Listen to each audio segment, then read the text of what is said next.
Eder, Mac Pallister. Buonasera, mi scusi se la disturbo, lo so che magari l'avranno già disturbata altre persone. Stiamo facendo una ricerca e avevamo bisogno solo... Va bene, ok, non ha tempo. Miaela non ha tempo, ma se avesse tempo dovrebbe dire agli inquirenti che Sebastiano quella sera, cioè la sera del 13, usava anche una macchina fotografica, ma fu controllato solo il telefono. E quel tappo era proprio dove Sebastiano quella sera era seduto.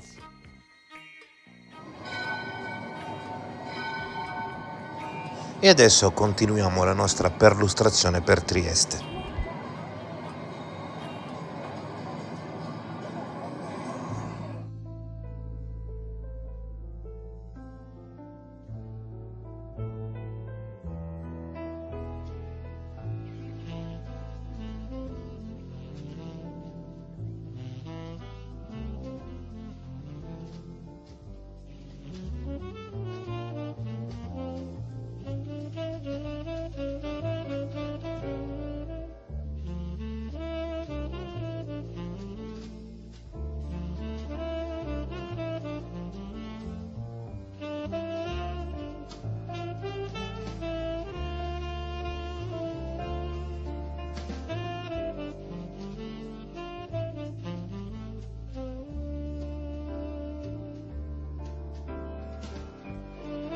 Sergio afferma che finalmente spera vengano avviati gli accertamenti tecnici finora mancati e sottolinea che la GoPro non era mai stata sequestrata prima.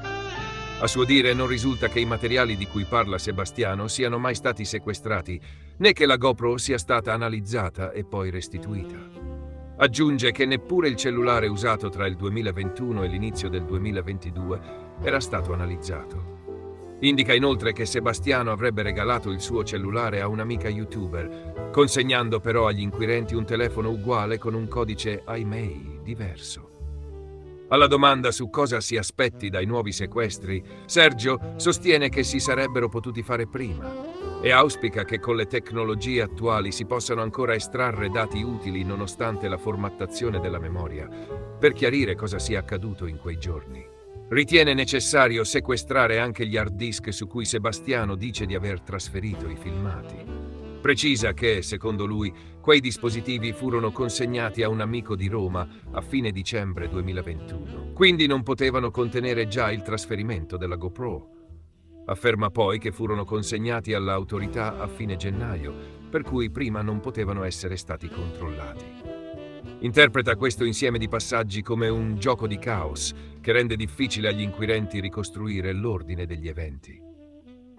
Riguardo al cellulare regalato all'amica, osserva che è stato sequestrato solo ora e che dovrà esserne analizzata la memoria. Sostiene che fu possibile dimostrare, grazie al supporto di chi collabora con loro nelle analisi informatiche, che il telefono consegnato agli inquirenti era un esemplare uguale ma con email differente. Aggiunge che non è possibile risalire al negozio di acquisto, ma ritiene che quello smartphone sia stato comprato già a gennaio 2022. Da questi elementi trae la convinzione che tutto fosse stato premeditato. Sergio ricostruisce inoltre un episodio di fine novembre 2021. Racconta che Sebastiano si presentò a casa sua chiedendo aiuto per installare sul proprio cellulare un'app per la GoPro. Mentre la installava, notò che sul telefono era già presente un'app simile e quando lo fece presente, Sebastiano rispose che quella era vecchia.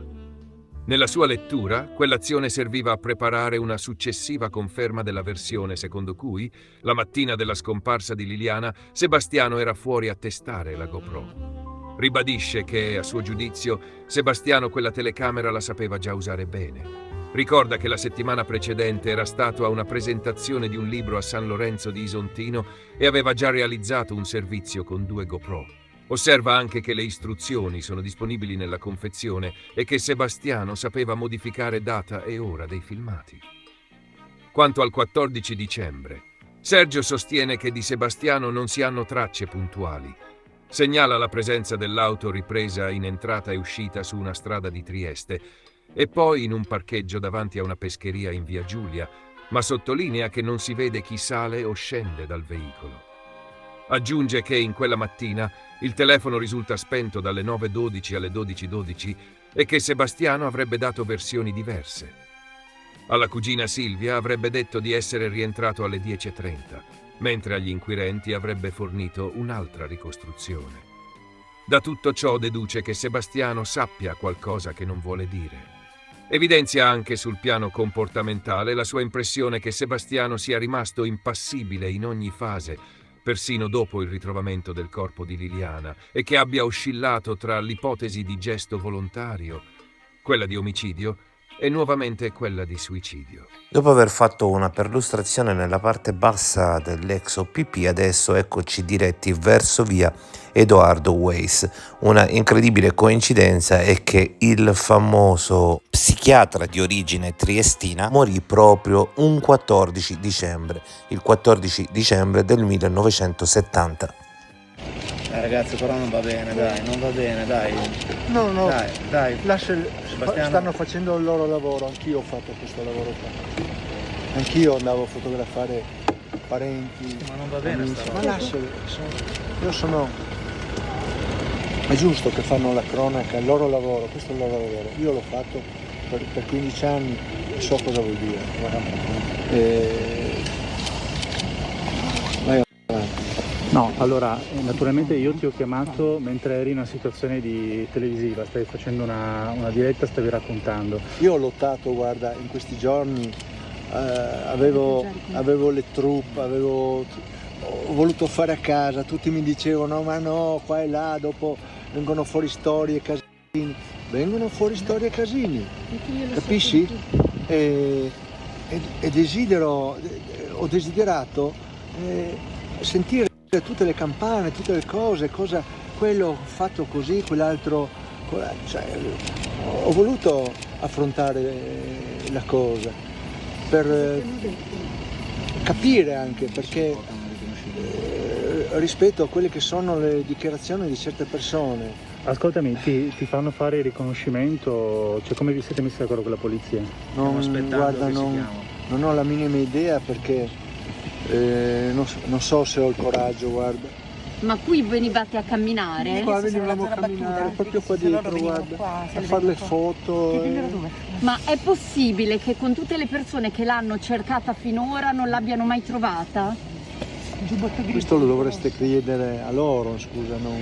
Secondo te può essere stato portato in un secondo tempo il corpo? Questo lo dovete chiedere a loro, scusa. Aveva un giubbotto... Un giubbotto grigio, sua moglie, ce l'aveva un giubbotto grigio nel suo armadio, nel suo abbigliamento. Guarda, ne aveva un'anta piena di giubbotti, robette, così, non so, dovrei vedere, insomma. Ascoltate, una domanda te la devo fare. Allora, è chiaro che le circostanze con cui è stato trovato il corpo, c'è in due sacchi neri, ovviamente è difficile da dire. Che schifo, anche. Guarda. Questo fa pensare a un gesto violento, ovviamente, no? Sì, ma chi può aver fatto una cosa del genere e perché? Capisci? È tutta questa storia che va avanti, l'uscita di casa, senza cellulari, senza borsa. Cosa ha scatenato queste cose qua? È tremendo. Tu cosa pensi? In cuor tuo cosa pensi che sia successo? In cuor tuo? Non ho la minima idea. Tu Possiamo fermarci un attimo. Scusa un attimo, Daniela, sono sul posto dove hanno trovato, sembreria un corpo, ma non so ancora se è lei, io spero di no. Buono, dai, ci sentiamo, dai, scusami. Sei la mia nipote preferita, guarda. Fammi sapere. Ho anche bisogno di te, guarda. Possiamo fermarci un attimo, ragazzi? No, vai avanti, vai, tranquillo. No, ti chiedevo, allora, ovviamente un corpo in due sacchi neri fa pensare ovviamente a un gesto violento. Ti potevi mai immaginare una cosa del genere? Figurati, dai, anche in tutta la mia carriera ho visto suicidi col gas, col tubo, con impiccagioni, bruciati, sotto il treno. Ne abbiamo viste, guarda, in quegli anni in cui io mi sono occupato della cronaca, abbiamo visto di tutto e di più. ma una cosa così veramente distruttiva, e per me sarà una traccia indelebile nel mio cuore, e penso che non so, non ho neanche più voglia di vivere. Però Non ho neanche voglia, lascia stare, perché fermiamoci un dico, secondo. lascia stare, non preoccuparti. dai. Davvero, Sebastiano? Sì, tranquillo. Abbiamo visto prima sulla grafica l'uomo con la coppola nel punto in cui risulta l'avvistamento. Sebastiano si è sempre mostrato piuttosto riluttante a tornare su questo luogo, però qualche volta tutto sommato è riuscito a farlo e lo ha fatto, ovviamente dice lui con difficoltà.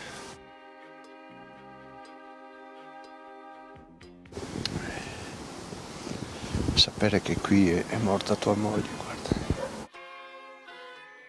Eri mai stato qui con Liliana?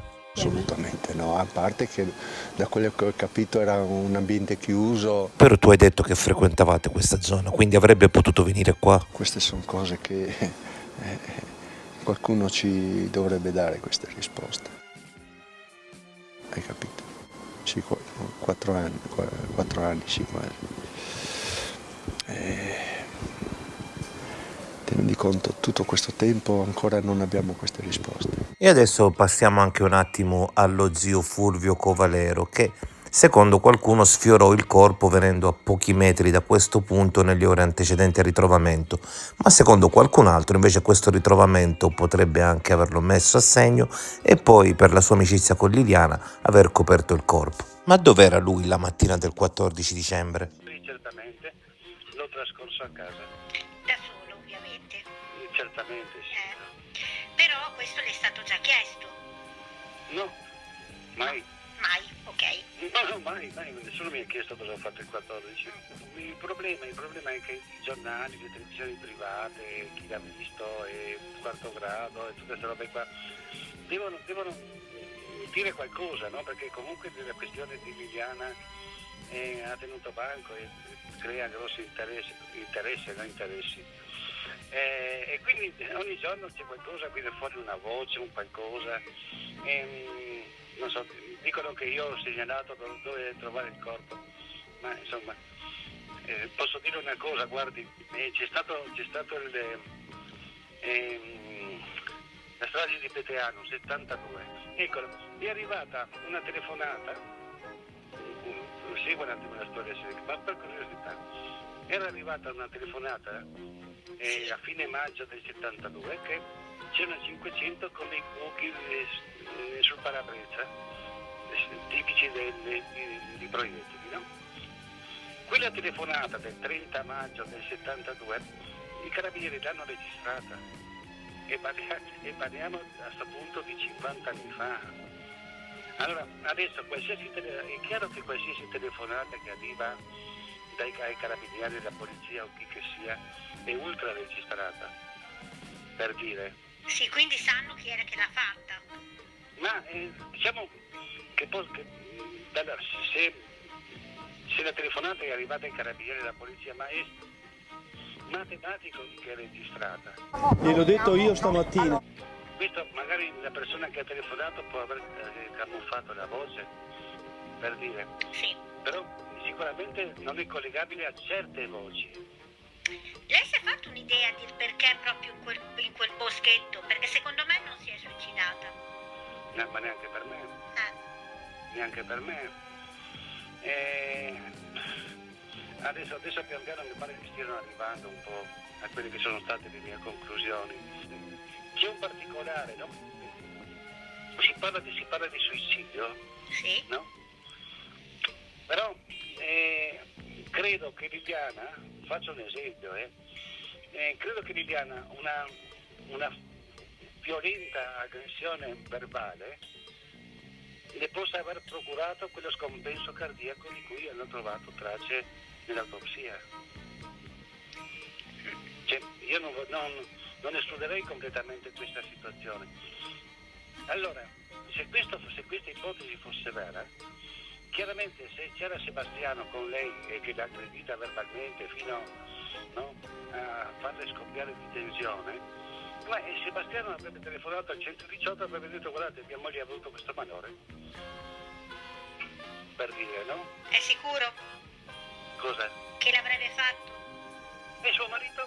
Cioè, allora, no, io immagino, negli ultimi giorni ho preso in considerazione queste ipotesi, anche perché L'ipotesi della lite verbale ha girato per molto tempo, ma in quel periodo non si sapeva che sul volto di Liliana c'erano segni di violenza e davanti a segni di violenza si spiegherebbe perché chi era con lei non aveva avvisato i soccorsi.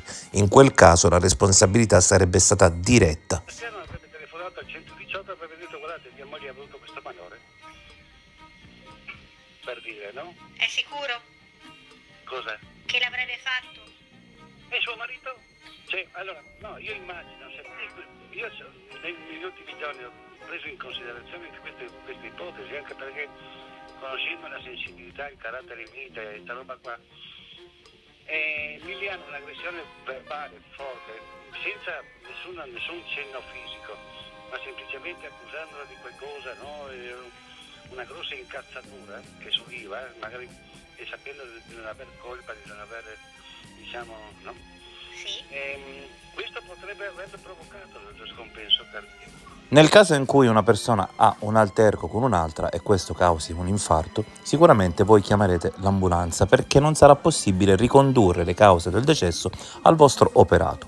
Nel caso invece in cui sul corpo ci saranno delle tracce di colluttazione, ecco che allora potrebbe scattare l'occultamento del cadavere, reato importante per cui nessuno si macchia di tale agito se non è strettamente necessario farlo. Io sulle prime ho pensato che il fatto di averla vestita in quel modo, il sacco nero messo come calzoni, il sacco nero messo come giacca, diciamo, no? Dalla testa in giù, il sacchetto attorno alla faccia, che comunque non ha provocato soffocamento. Io credo la posizione fetale, secondo me la posizione fetale è un'indicazione molto forte. È un'indicazione forte perché ma questo l'avevo scritto anche su Facebook, anche giorni, no, appena hanno trovato il corpo, credo. La posizione fetale è l'unica possibile per caricare un corpo nel bagagliaio di un'automobile. Eccola. E allora supponendo che Liliana appena morta sia stata caricata nel baule di un'auto e dopo tenuta da qualche parte, non certo in un appartamento perché sono dopo un paio di giorni, no? Eccola. I sacchi neri, perché? I sacchetti intorno alla testa, perché? Perché? Perché dovendola portare lì dopo giorni, che era già morta, perdeva dei liquidi. Per non sporcare. I sacchetti intorno alla testa non l'ha soffocata, ha tenuto dentro quello che il corpo rilasciava. Sacchi neri messi a pantalone, messi a giacca, era per non far uscire i liquidi che comunque una persona che era morta per punto, posso immaginare da una decina di giorni o poco via, è chiaro che c'era un problema. Può essere che sia morta accidentalmente perché credo, perché per quel che conoscevo Liliana, e forse tutta la sua vita è stata condizionata da questo posso pensare, che lei non si sarebbe ben messa in condizione di subire un'aggressione violenta verbale. E probabilmente tutta la sua esistenza è stata vissuta prudentemente in modo di non creare questa situazione, perché secondo me era una situazione che le faceva molto molto male. In questi 4 anni passati da quando andai la prima volta, tra gennaio e febbraio 2022, le cose sono molto cambiate. L'accesso aperto dai soccorritori nella parte bassa è ancora presente, però il punto dove Liliana fu poi messa è ormai impraticabile, sono cresciuti rovi, erbacce e non si può più assolutamente passare. Il punto in cui Liliana fu veramente ritrovata sta lì presente, però non c'è più nemmeno una rosa a ricordarla. Su via Damiano Chiesa, ad esempio, il palazzo che nasceva di fronte alla scuola di polizia e quello che la riprende passare per la prima volta non c'è più. È stato costruito un nuovo edificio, quindi che toglie dei riferimenti e che adesso è in vendita. La chiesetta abbandonata invece è sempre lì, è sempre nelle stesse condizioni, eccetto quello strano scantinato che ricorderete bene che adesso è chiuso con un catenaccio. Quando andai la prima volta si poteva entrare, era spalancato, si notava un materasso, adesso invece la porta è chiusa e anche in questo caso i rovi sono cresciuti a tal punto che avvicinarsi è diventato molto difficile.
Una delle cose che notai già la prima volta che ero andato a Trieste, ed è quella con cui in fondo concludo anche questa pagina del nostro viaggio a Trieste, è il fatto che fuori da questo arco la strada si congiunge con via Alfonso Valerio. Proseguendo quella si incrocia nella parte alta, quindi priva da telecamere di sorveglianza, strada per Basovissa, e da lì si scende facilmente a via Verrocchio.